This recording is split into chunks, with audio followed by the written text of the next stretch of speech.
僕が遊ぶなと思ったんですね、Wiiリモコン一本だと。ストーリーを途切れさせてはいけない、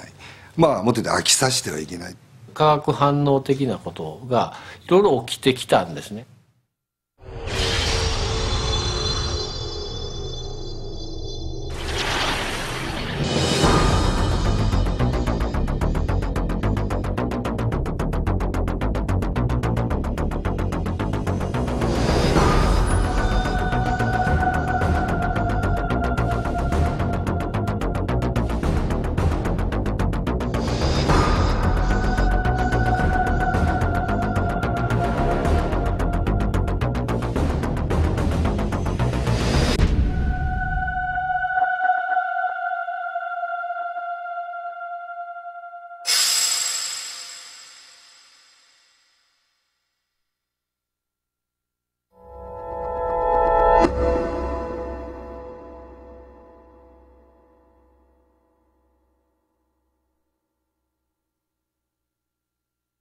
誰でも遊べるようなメトロイドって言いますか、昔からメトロイド遊んでくれていて、今は最近ゲームあんまりしてないなっていうような方々が手軽に手に取ってみて遊んでみたいと思えるようなメトロイドを目指していましたね。まずアクションなんですけれども、Wiiリモコン一本で遊べるようなゲーム、これはもう絶対守りたかったですし、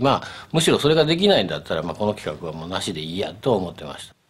とにかくメトロイドっていうものはファミコンから生まれたゲームですね。十字ボタンと2つのボタンで遊べるような、ファミコンと同じような簡単な操作で派手なアクションをどんどんさせてくれるっていうところにはすごくこだわりを強く持っていましたね。サムスっていう、主人公の、ヒロインなんですけども、内面的なものも今回は描こうとしていましたんで、本当一人の人間としてどう魅力的に映るかっていうことについては、本当に心理描写をその映像等でどう描いていくかということはすごく重要だった。そしてストーリーも紡いでいくっていう部分も、同じぐらい重要なものとしてフューチャーしてますんで、ファミコン探偵クラブとかのようにお話を追っかけていきながら敵と戦いながら気持ちを途切れささないような状態でゲームとのつながりも含めてですね、遊んでもらえるような構成というのは目指して心がけて作っていきました。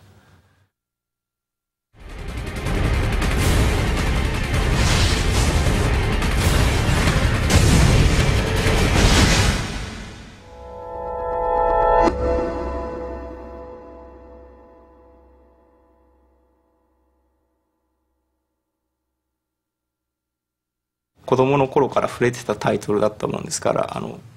で私自身やっぱりテクモでゲームを作ってますので、まさかメトロイドを僕自分の人生で作るとは思ってもみなかったですね。ボタンを本当駆使するアクションゲーム作ってきてて、このアクションゲームについてきてる人はすごい喜んでくれてるし、だけどもうそもそも触れられないというか、ついてこれなくなった人が本当はいっぱいいるんじゃないのかっていうのはやっぱ常に僕らも感じていた部分でして、坂本さんから Wii リモコン1本で 3D のアクションゲームを作りたいって言われた時に、すごく自分の中でストンと落ちてきたんですよ。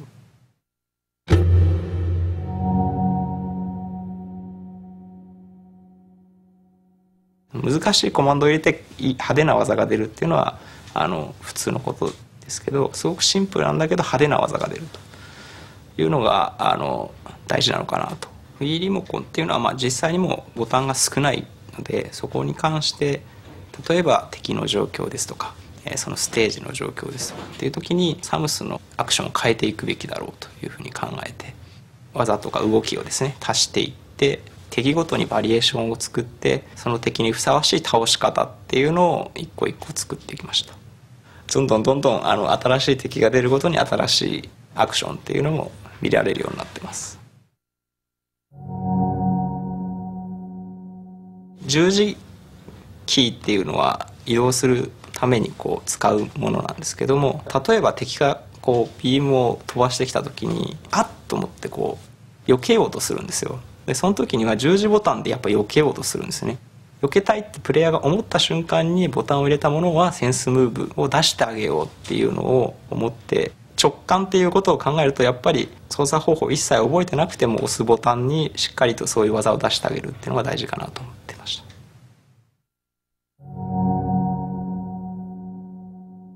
十字キーですとゲームでいうと、4方向と斜めも入れても8方向しか走れないんですよ。カメラの見え方によってそれが 3D 空間をあたかも縦横無尽に走ってるように体感することができる。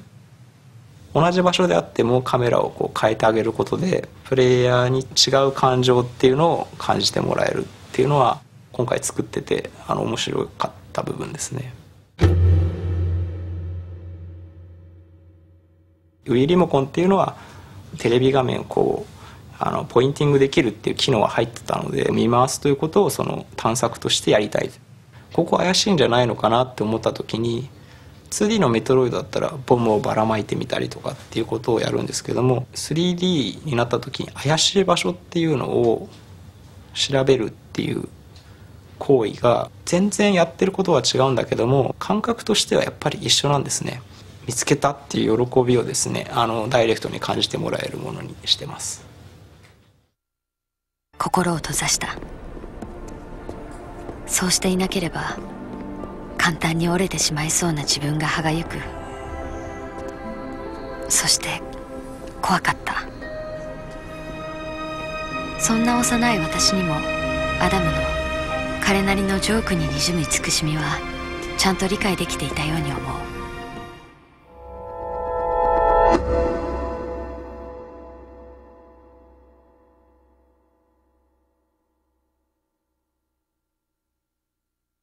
今までは、ゲームと僕たちが作る、プリレンダー映像というのは全くセパレートだったんですが、で今回はゲーム全体をですね、演出できるっていうのは、僕としても初めてですし、全く道がないものをそこで、作んなきゃいけないっていうことで、演出家としては相当燃えましたね。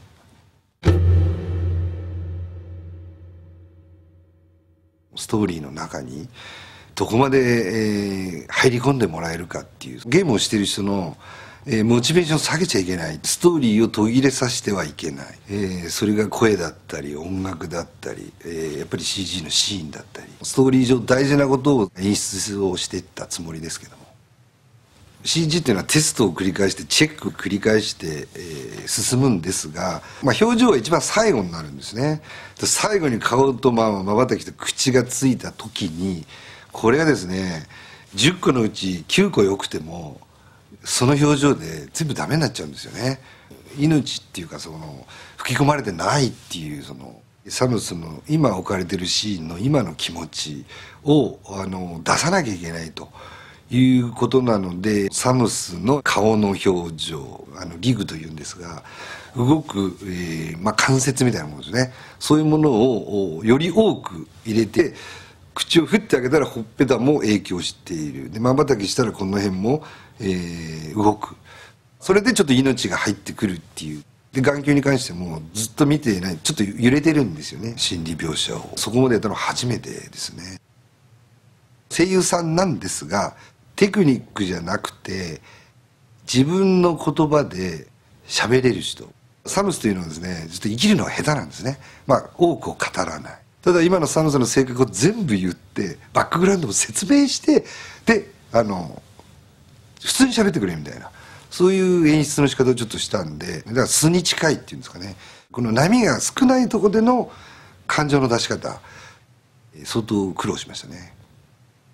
音楽に関してはストーリーをやっぱりメロディーの中に入れられる人、それは表面的ではなく、やっぱり映画をやっている林島さんに頼みました。例えば、